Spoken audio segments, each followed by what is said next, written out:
예, 여러분들 안녕하세요. 저희는 계속해서 주기도문의 세 번째, 그러니까 본론으로 치자면 첫 번째 기도, 하늘을 향한 첫 번째 청원의 기도를 묵상하고 있습니다. 그 내용은 하나님의 이름이 거룩히 여김을 받게 해주십시오라는 기도죠.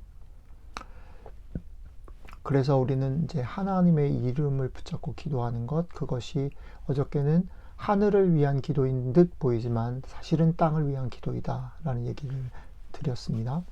그 얘기를 조금 이어서 오늘은 그러면 왜 하나님의 이름이 거룩히 여김을 받기를 위해서 기도해야 하는가 라는 왜 우리가 이 제목으로 기도를 시작해야 하는가 라는 얘기들을 좀 생각해 보려고 합니다.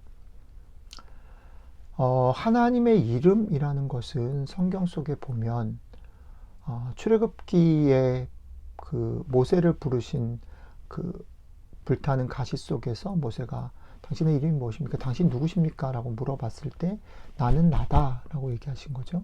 그분은 스스로 계신 자이며 다른 사람에 의해서 정의되거나 다른 사람에 의해서 뭔가 그분의 존재를, 이름을 확인할 필요 없는 거죠. 그리고 오늘 우리가 좀 같이 생각해 보려고 하는 이사야서에서도 나는 나의 이름을 다른 사람에게 그 영광을 확인할 필요 없다, 그렇게 선언하시는 거죠. 그분의 영광과 찬송을 다른 이에게 줄 필요가 없는 분이죠. 그런데 흥미로운 것은 오늘 주님께서 기도를 가르치시면서 그분의 이름이 거룩히 여김을 받게 해달라고 기도하는 거죠. 그분의 이름은 굳이 거룩히 여김을 또 받아야 할 필요가 없는 이름이신데 그 이름이 거룩히 여김을 받게 해달라고 기도해라 라고 얘기하는 거죠. 왜 그럴까? 뭐가 문제이길래 이렇게 기도해야 하는 걸까? 우리가 오늘 같이 생각해 보았으면 하는 주제입니다. 이것을 묵상하기 위해서 이사야서 42장 1절로 9절, 조금 길지만 같이 읽고 얘기를 좀 해보겠습니다. 내가 붙드는 나의 종, 내 마음에 기뻐하는 나의 택한 사람을 보라. 내가 나의 신을 그에게 주었은즉 그가 이방의 공의를 베풀리라. 그는 외치지 아니하며 목소리를 높이지 아니하며 그 소리로 거리에 들리게 아니하며 상한 갈대를 꺾지 아니하며 꺼져가는 등불을 끄지 아니하고 진리로 공의를 베풀 것이며 그는 쇠하지 아니하며 낙담하지 아니하고 세상의 공의를 세우기에 이르리니 섬들이 그 교훈을 앙망하리라. 하늘을 창조하여 펴시고 땅과 그 소신을 베푸시며 땅 위의 백성에게 호흡을 주시며 땅에 행하는 자에게 신을 주시는 하나님 여호와께서 이같이 말씀하시되 나 여호와가 이로 너를 불렀은즉 내가 네 손을 잡아 너를 보호하며 너를 세워 백성의 언약과 이방의 빛이 되게 하리니 내가 소경의 눈을 밝히며 갇힌 자를 옥에서 이끌어내며 흑암에 처한 자를 간에서 나오게 하리라. 나는 여호와니 이는 내 이름이라. 나는 내 영광을 다른 자에게 내 찬송을 우상에게 주지 아니하리라. 보라, 전에 예언한 일이 이미 이루었느니라. 이제 내가 새 일을 고하노라. 그 일이 시작되기 전이라도 너희에게 이르노라. 이사야서 42장 1절로 9절 말씀입니다. 아멘입니다. 이 말씀은 여러분들이 들으시면서도 느끼셨겠지만 하나님께서 이스라엘을 통해서 예언하시는 내용인데, 예언의 내용은 그의 종을 통해서 이스라엘을 회복하시겠다, 이방을 회복하시겠다라는 그런 내용을 담고 있습니다. 그런데 그 회복의 내용들을 보면 공의를 베푼다라는 말이 대단히 반복돼서 나오고, 이방의 빛이 되게 해서 소경의 눈을 밝히고 갇힌 자를 옥에서 끌어내고 흑암에 처한 자를 나오게 한다라고 말을 합니다. 그렇게 할 것이다 라는 말은 지금 이스라엘의 상태가, 세상의 상태가 그렇지 못하기 때문에 무언가 그 일을 이룰 그분의 종이 보내질 것이고, 그 종은 외치지 않고 목소리를 높이지 않고 상한 갈대를 꺾지 않고 꺼져가는 등불을 끄지 않는 그런 태도와 행동으로 그 회복을 이루실 것이다 라고 예언하는 것이죠.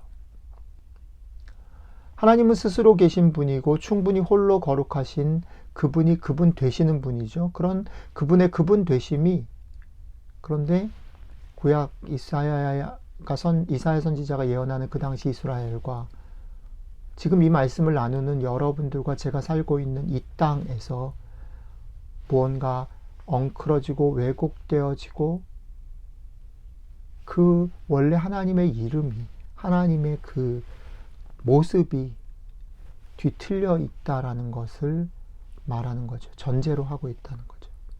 그러니까 주님께서 하나님의 이름이 거룩히 여기게 해달라고 기도하라고 말할 때 그 말은 뭘 전제로 하는 거냐면 실제로는 그러신데 우리의 삶 가운데 지금 여기에서는 그렇지 못하다라는 것, 그것을 전제로 하는 것이기 때문에 이 기도를 드리기 위해서는 출발이 뭐냐면 우리가 살고 있는 여기 이 땅 가운데 회복이 필요하다.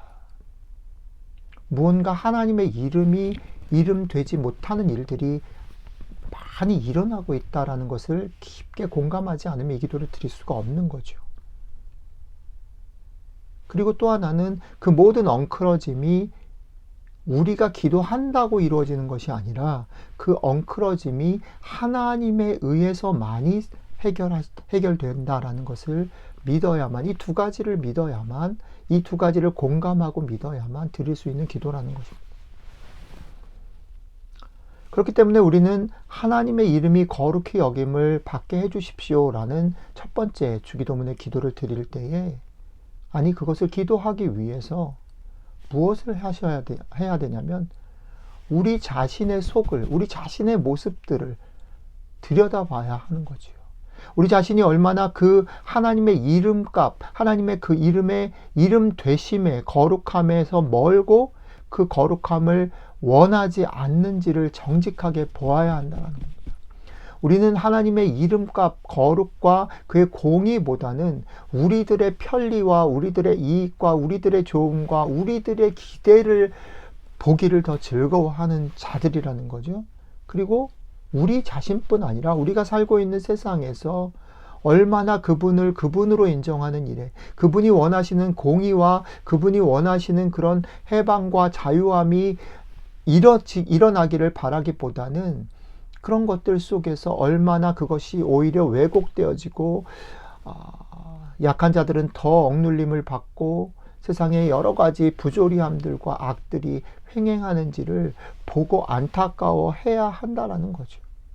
그걸 절감하지 못하면 우리 속에 거룩함을 사모하지 않는 것, 좋아하지 않는 것, 우리가 살고 있는 세상 속에 그것이 얼마나 뒤틀려져 있다는 걸 절감하지 않는다면 우리는 이 기도를 간절히 드릴 수 없다는 거죠. 정직하게 드릴 수 없다는 거죠. 우리한테 없기 때문에, 있어야 하는데 없기 때문에 있게 해달라고 간절히 기도해야 한다라는 겁니다. 이게 역설이죠. 주님이 기도해라라고 얘기하는 거죠. 그리고 또 한 가지는 그렇게 기도할 때에 이 회복이, 이것이 다시 원상태로 복구되는 것이 그 어그러진 모든 것들이 우리의 마음속에 돌이키는 것, 우리의 마음들이 돌이키는 것, 온 세상이 다시 회복되어지는 일이 우리 손에 있는 게 아니고 기도한다는 건 뭡니까? 이 기도를 들으시는 분이 해결하실 것이다 라는 믿음이 있어야 되는 거죠. 그분에 의해서 회복될 것을 그분이 계획을 가지고 계시고 그분이 그것을 하시기를 원하시는 분이다라는 것을 믿고 기도해야 된다. 그래서 오늘 주기도문을 생각하면서 주기도문의 첫 번째, 하나님의 이름이 거룩히 여김을 받으십시오, 받기를 원합니다 라는 기도를 드릴 때에 우리는 이 부분을 우리가 얼마나 이것에 멀구나, 우리가 살고 있는 세상 속에 얼마나 이것이 잘못되어 있구나 하는 것을 절감하면서 아파하면서 기도하고 그 아픔에도 불구하고 우리 눈에는 잘 보이지 않지만 그것이 회복될 거라고 기대되지 않지만 그럼에도 불구하고 하나님께서 그 일을 이루실 것을 기대하면서 하나님께 간절히 기도해야 한다라는 겁니다. 여러분들의 기도가 이 간절함과 이 믿음으로 드려지는 기도가 되기를 주님의 이름으로 축복합니다. 주님, 우리가 이 땅을 바라보게 하십시오. 우리 자신을 바라보게 하십시오. 그냥 추상적으로, 종교적으로, 일반적으로가 아니라 우리 자신이 얼마나 하나님의 거룩하심을 싫어하고 멀어져 있는지, 우리가 살고 있는 세상 가운데 얼마나 주님의 공의와 주님의 성품에 멀어져서 악이 횡행하고 아픔이 그것 때문에 고통받는 일들이 많은지를 바라보게 하십시오. 그 간절함을 가지고 하나님께 기도하게 하시고, 또 그럼에도 불구하고, 그런 모든 악에도 불구하고 하나님께서 이 모든 것들을 회복하실 것을 믿고 기도할 수 있게 도와주시면 정말 좋겠습니다. 우리의 기도가 그렇게 간절함과 믿음으로 나아가는 기도가 되게 하십시오. 감사드리며 우리 주 예수 그리스도의 이름으로 기도드렸습니다. 아멘.